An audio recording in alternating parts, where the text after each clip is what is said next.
सभी दोस्तों ने राम राम सा। और सर्दी थोड़ी आने लगी है, ठंड पड़ने लगी है।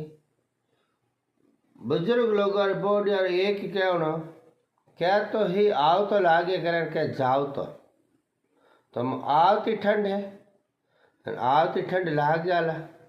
इन वास्ते आप पहले इंतजार रेडी रेट कर लियो। जॉकेट बाहर काट दियो, जॉकेट जेब में अपना टोपी घालियो दी घणो हदनो काम नहीं रियो। तो अपने आ पैर ले टेम माते और हाथ राखनो। मोटरसाइकिल कटे जाओ नहीं आप तो अपने हाथ राखनो, गप सामने पैर लेने काम न की। आ ठंड आवती है, आ लागी ठंड तो घना दिन खुल्लू खुल्लू खुल्लू खुल्लू खुल्लू खुल्लू करो और खुलखुले પછી मिटाए मैंने देसी इलाज करना पड़े। ये खुलखुली मिटे को नहीं।